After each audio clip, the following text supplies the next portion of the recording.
All right, we're keeping it natural among the ferns here. I wanted to do a basically initial review. I've owned this machine now like 12 hours. I got home with it like 8:30 last night and went for a ride. And then this morning I went for another ride. So we're at 41 miles and now it's time to get to work. I wanted to get, I've been in the market for another four-wheel drive quad for a long time. The last four-wheel drive quad I ever bought was in 2011, my 2011 850 Polaris Sportsman 850 XP. It's been a wonderful machine, a couple little things that have broken, but all in all, it's been a really nice machine. I owned, before that, a 2005 660 Raptor, as a lot of young men do. And when I got the Polaris, which was, not necessarily, it was supposed to complement the Raptor. And when I bought the Sportsman, I realized, or it was an eye-opener, how wonderful four-wheel drive quads are. You can go anywhere, do anything. You have low range if you want to creepy crawl. You have high range if you want to go faster. They pull trailers if you need to. They haul things. They are the do-everything SUV of the four-wheeler, well, really the off-road market world. I suppose the side-by-side might be the SUV, but whatever. Of the quad world, they are the sport, the high-performance sport utility vehicle, like those supercharged Land Rovers and like the Jeep SRT8. These are your do-everything vehicles. And I've been in the market for another one for a long time. Now, I do like Polaris machines. Absolutely no disrespect to Polaris. I wanted to try out a Can-Am. And the reason I wanted to try out a Can-Am is a couple things. Can-Ams are known for their build quality. I appreciate initial quality. I like the feeling of stout plastics held together right, the fit and feel of everything, the lack of squeakiness, the fit and finish of this machine is just like every other Can-Am I've ever been around. It is awesome. Now, I wanted to try out, this is a 700 Outlander Pro. Now, it's called the HD700 motor. It is a 650cc engine, so they're kind of marketing it as kind of like snowmobiles have been called. Like Arctic Cats have some goofy 4-digit numbers to signify the different levels of the machine. They're kind of doing the same thing here. HD5 doesn't really mean anything. HD7 doesn't really mean anything. HD5 is 40 horsepower. The HD7 is 50 horsepower. They're both 650s. Dual overhead cam, 4-valve, single-cylinder engines. I've never been around the HD5. I'm sure it's great too. I've heard nothing but great things about the reliability of the HD7. The couple things that sold me on this specific machine. Now, this is the Hunt Edition. Number 1, I like hunting. Number 2, I like camo. Number 3, I don't like loud colors. My Sportsman is red. I probably wouldn't, back then they didn't really have, Polaris 2011 didn't have a lot of color options anyway. It was either camo or red, basically. I probably would have gone with black or, something, a green. I think they existed, but in my specific model, they didn't. This vehicle has aluminum wheels. They are really good looking. They are black. They look quite nice.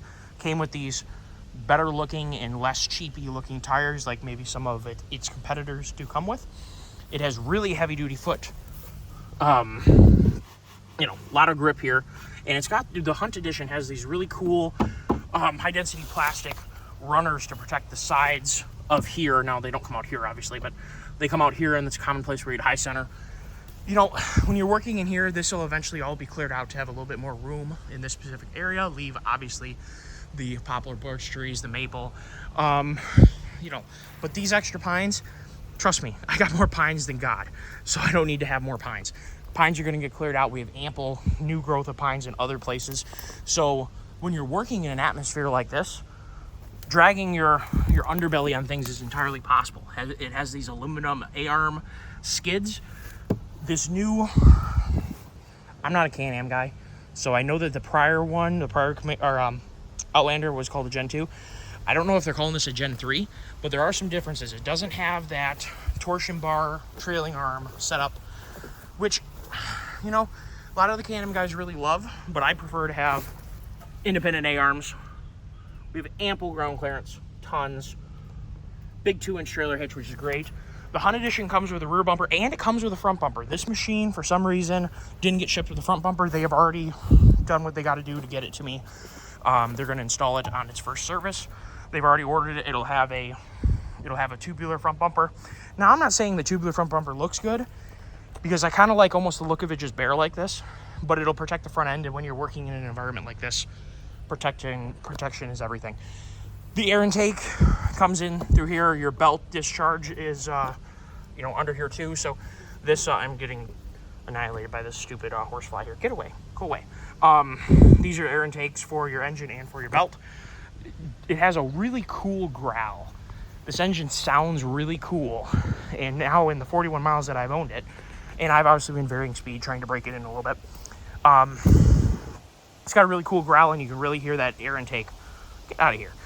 Coming from that front, it's got a really satisfying sound. But what it is fairly quiet. Now, some people need to access hunting or even hunt off four-wheelers because of a disability, and that's fine. I wish you guys the best in trying to have the best hunt that you can have. But one thing that definitely disturbs deer is human activity in engines. Now, in farming country, I've noticed the deer don't really seem to give a crap about tractors or pickup trucks servicing a field. But what they will do is scatter and then come back. And that's going to impact, if you're bow hunting, you may not have something walk underneath you, which may or may not be relevant to somebody who potentially is hunting with a disability or whatever. You might not be up at a bow stand. You could be, though. I tend to walk a long ways, but I do like to not walk 10 miles. I'd like to drive, 9 miles and get out and walk. That's what I prefer to do. So I wanted to get, if I got another four-wheeler, I wanted it to be camo so I could kind of tuck in the woods. Nobody would really notice it off the side of the road. And then I could get out and go for a walk and hunt off of it. So this machine was kind of fitting the bill. The practical reasons that I wanted it and I liked it. Number one, I like the fuel tank position. Super easy to fill, easy to deal with down over there. That's a great spot for a fuel fill cap. This addition comes with a 3,500-pound Can-Am, I think, branded winch. And I'm sure it's fine. It does have a steel cable. Not too worried about that. I don't plan to pull winch cable every 2 seconds. Four-wheelers go through a lot of stuff. It has a basically integrated winch control, which is super duper nice. It's better than having the floppy thing up here like my Polaris has. This machine also has the coded key, which is cool. It has these awesome spots if you want to add lights or other accessories that you may want to have, like powering up a sprayer. If you wanted to hardwire this for a sprayer and you could just switch your sprayer power on and off, that'd be pretty cool. The other thing I liked about this is I'm in a four-wheel drive right now. So that's two-wheel drive, four-wheel drive. And then if you click it up again, locks the front diff on command. So that way you're not waiting for the diff to lock up when you are riding in terrain like this. You don't want to have three-wheel pull for a little while and then suddenly, boom, you get four-wheel drive. Another thing that I noticed that I really liked upon first looking at it is, first of all, this is super duper cool. This is but I will say it takes two hands to operate. So if you only have one hand, it might be a little bit difficult. But you gotta kind of, maybe we can do it with one hand. If you kind of trick it a little bit, Come on now. There we go. So obviously brought along the, thing. Here, Outlander. Oh, you bum. Like I said, kind of requires two hands here. So this model is the Outlander Pro Hunt. Wildland camo. That's what they had it for. They're my local-ish dealer. You got to drive a long ways. Great. It was awesome to work with them. Now, keep in mind, four-wheelers have gotten really expensive. I paid $89, $99, $99 for my 2011 850 XP Polaris. Not special edition, doesn't have power steering, is four-wheel drive, of course, and it has steel wheels. This has aluminum wheels, has LED lights that look really cool. Does not have a light pod, which is nice to shine your way in the woods. I'll give you that. It's probably the one thing that you're missing, but on the plus side, you don't have, a big ugly thing sitting there, a pod in your way, whatever. You do have a locking parking brake, which is good. It does have a foot brake as well that I think only controls the rear axle. So four-wheel drive works really well. It's great to have the winch if you screw up. I love this front compartment. You do have the lock line set up, so you can do all kinds of things to put onto here. What else? This rear sunken area, as opposed to being flat back here like a lot of other vehicles, I think is a excellent idea. If you really wanted to hold this stuff in, you could simply bring a ratchet strap and hook into here. Good to go. For right now, I just drove back here without any issue with this stuff. That's great. Like I said, it came with a front bumper, but I don't have it yet. Comes with a rear bumper, has brake lights like it should. 2-inch hitch receiver, which is absolutely fantastic. Awesome ground clearance. And these tires are really not too bad. They handle really well. They work well. And I was just riding in sand, no problems at all. Seemed to have good traction in the mud. Love the look of the wheels. So all in all, I think this is a really sick package. Now, when we get to the meat of the bones, what sold me on this quad was taking it for a test drive. I was looking for, because I struggle spraying with my Polaris, the clutches and the gear ratio that it has in low isn't quite low and slow enough to spray adequately. You end up going too fast where you just can't get enough flow out of the sprayer, or you go too slow where you're either like slipping the clutch or slipping the belt, or you're not going anywhere. This machine has an excellent low range. I think it's gonna be good for spraying, but here is the most important part of all of it. The pdrive clutch. Just like a Skidoo snowmobile, I'm assuming it's a very similar part. The pdrive is ridiculous. Snowmobiles with pdrive, whether it be a 2-stroke or a 4-stroke, the engagement is absolutely ludicrous. It is so smooth. It's literally like having an automatic transmission, except for it's a belt drive. It is no different here. In low or in high, whether you're taking off hard or whether you're taking off soft, it has incredibly smooth and non-jumpy engagement directly off idle. It is the best that I've ever ridden, period. The only way it could be better is if you had a clutch and you're manually operating first gear with a clutch and you were a good rider and you hadn't overheated the clutch yet. It's the only way it could get better, and I don't know that that's even practical because this works so well. There is extra storage here, which I don't. When I first was looking at this, I was kind of thinking that was a wireless phone charger, but I don't think that it is. Maybe it is. I haven't tried it yet. And then you have a 12-volt plug, which I think, yep, it's USBs to charge your phone and to charge your GPS. There's ample room in here. You can put an extra set of gloves, a beanie hat if it's cold outside, you know, Band-Aids or whatever else you want to carry in here. Tons and tons and tons of room. Love that storage. The other thing that's really awesome on this is the shifter engagement is so smooth. It goes in and out of low to high to reverse to neutral to park. So smooth, no craziness. Better than my 850, which I've heard is better than the Outlanders normally are. I heard, and I've never operated an older Outlander, I heard that they are very hard to get into gear. You have to like jerk the bike around and stuff. Never had to do that in the Polaris. However, I have had it be tight where it doesn't want to go into a gear. Have had that happen. Do not have the same issue on this. Super duper smooth. The engine characteristics on this are awesome. Kind of harkens back to my Raptor, except it doesn't rattle. It doesn't make weird screeching noises. And, well, the whole machine is so quiet. It doesn't sound like it's rattling apart like my Raptor did. This engine is so smooth down low. It has tons of torque. And it seems to be clutched to cruise at about 4,500 RPM. No matter what speed you're at, if you're just cruising, you're going 4,400 or 4,500 RPM per the readout on the machine. I assume that it's right. When you get up to 52 to 54, this engine is a totally different engine. It comes alive as if it has a power band at that RPM. So you can cruise around super smooth, no jerking, great linear power. I have no doubt that it can pull the 1,860 pound or whatever the heck the rating is on this thing. I have no doubt it can move it. But when you're riding this as a sport or enjoying it as a sporty vehicle, my God, it rips. This thing really flies. I'm sure it's on a V-twin, but I don't miss my 850 when I'm riding this. And that's hard for me to say because I love my 850. It's been all over Michigan for me. The UP, Lower Peninsula, it's been really good to me. Took it to Drummond once. It is a wonderful, wonderful quad. This thing is a quiet, modern, smooth version of a four-wheel drive quad that I really appreciate.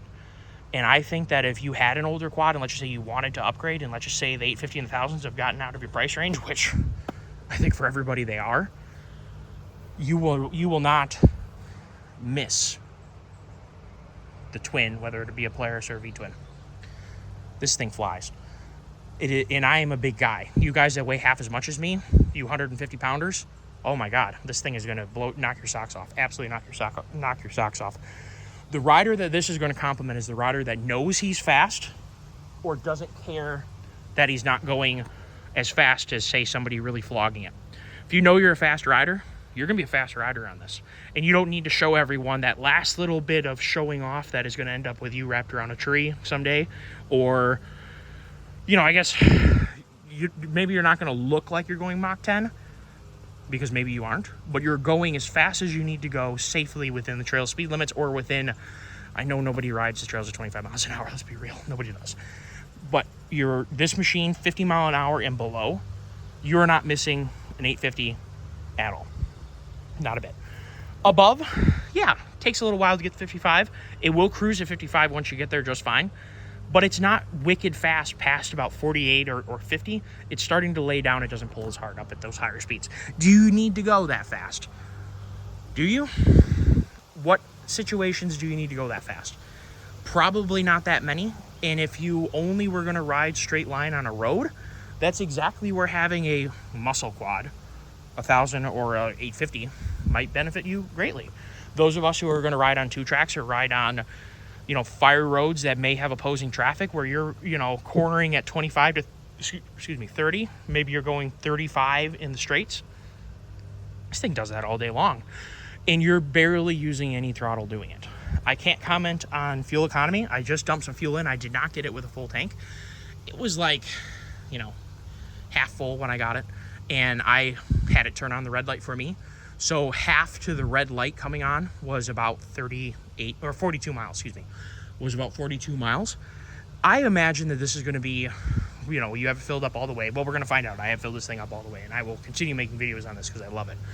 I've been researching the 700, and it is exactly what everybody said. So every review that you're going to see from dirt tracks, I watch them avidly. Snow tracks, dirt tracks, love those guys. There's a bunch of different videos too that have talked about how nice the 700 is. They are 100% not lying to you. That clutch is fantastic. This engine has tons of power. It's really smooth, and what's really cool too is it sounds really good. It is a lot like Raptor 660 700. It has a really great single cylinder. You know, we're going to call it big bore single cylinder. To be a 650 single cylinder, that's a big motor, or a big single cylinder. It sounds really, and I'll fire it up in just a second, trust me. We're not going to leave you guys hanging on firing it up. I love the sound of this thing. It's got a nice pop if you're riding it hard and you let off the throttle. It's got a nice little pop on overrun. This along with some of the other ones, this Pro Hunt model, this is the HD one. So this is kind of what's wild is this thing is, quote, geared toward work. Holy mackerel, I'd like to know what geared toward sport is. This thing is unbelievable. This is your drive mode adjustment. Work, normal, or sport, and you toggle it through here. And then you can toggle your engine braking using this button. Now, being that I come from Polaris, my 850, my dad has always complained about the 850. The thing dang near stands you up on your nose with engine braking. I kind of like it because it means I need to shift to, like, you can float throttle around corners really easily with no engine braking. And if you let off, you get a sizable amount of braking from the engine, and that means you don't have to get on the brakes as often. I like that. Level 3, or high, the high mode, feels just like my Polaris, and to me, that feels really good. The min level, when I first was trying into the min level, I almost got scared that I lost, like something happened. The machine just coasted. And to me, that felt so weird after having the Polaris that has a lot of engine braking. Felt so weird to me. So I put it back on high, and I've left it there because that's what feels good to me. I have the power. This is the first time me ever owning a quad with power steering. I have ridden them, and I will note that if you're in four-wheel drive and you're going over top of roots, stumps, whatever, that is a time where you might want to have power steering, because a non-power steering quad will jerk the bars right out of your hand. The other thing is in deep sand in four-wheel drive. That's the other time, and my dad has complained about that. Not complained, but noted that a couple times it's tried to rip the bars right out of his hands in deep sand. When you turn a corner, it'll either keep plowing hard steer that you put in, or it'll try to take the steer out and throw it the other way. Those are two times where power steering really, really helps. On trail riding, I keep the engine braking at the max, the high, which is the third level. And then I keep the, I've just been riding in sport, by the way. The work has a much smoother throttle response, and the sport has a very sporty throttle response, and the normal seems to be pretty normal. So good job on that calibration. Feels great. The engine braking, the power steering level I've been keeping at 1, the lowest setting, because I'm fairly strong and I haven't had any issues. If you were like people have said in deep mud 4-wheel drive with the diff locked, or in deep sand, like you took it to the dunes or something, you may want to put it on level 3. Or if you don't have the arm strength or you have an arm injury, I know when I separated my shoulder a couple years ago, it's been like 5 years now, I had a hard time riding the Polaris for a little while because it really does try and jerk the non-EPS, it's not just Polaris, a non-electronic power steering quad, it will try and jerk your arms around. And when I had a screwed up shoulder that was still healing, I really, really felt that. So you guys with shoulder injuries or collarbone injuries or whatever, elbow injuries, wrist injuries, you may really, really like having power steering. And being that this is kind of a lower tier, if you want, quad that has power steering, has the adjustable driving modes and the adjustable engine braking, I think those are 3 really usable features for somebody who uses a quad for work, for driving around your yard or your farm, and going trail riding. This thing kind of does it all. And that's one of the reasons why I jumped on buying this quad. And the other thing, like I've already mentioned, the engine is so smooth, so powerful, and the other thing is it's quiet. I kind of hinted on that before. Driving to go hunting, you don't want to make a ton of noise, and you really want to walk a good ways from your machine if you can. But why disrupt the woods and disrupt other hunters while you're out there? You probably don't want to have a straight pipe exhaust because it's going to disrupt other people. Just a respect thing. Or if you're recovering a deer off your property because it's too nasty to go in there and drag it out yourself, or maybe you have an injury, or maybe you can't, whatever. Here's what it sounds like. It will start in any gear if you put the brake on, which is a great feature. Love that. If for some reason it's stalled, or if you shut the machine off to hear your buddy, you don't have to cycle it in and out of gear. In park, it will start without the brake on. And I don't think neutral. Hold on a second. See how easy it goes in and out of gear?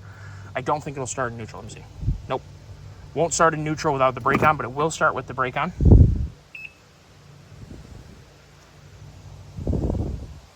Hold on. What did I do wrong?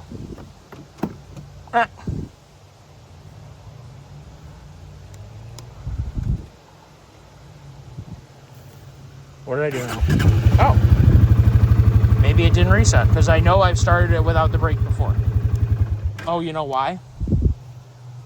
I don't know. Let's see. Is there a seat sensor? That's interesting. So I made myself a liar. I could have sworn I started in park without the brake. Ah, interesting. All right. Whatever. Call me crazy. Super quiet. Sounds really nice. Super duper awesome. Dig that.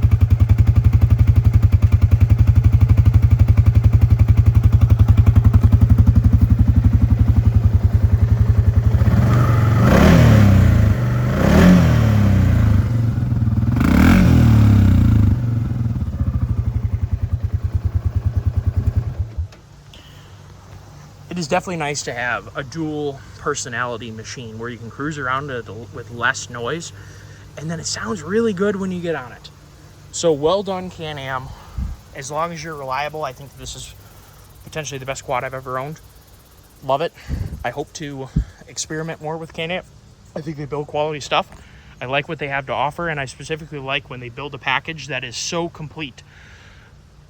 And I'm telling you, a lot of the reason why I bought this is for that the locking front differential that you can do manually. I don't want to have to wait for a Visco lock to lock both in. That feature sold it for me. If Can-Am is watching this, whoever made that choice to put that feature on this quad, thank you so much.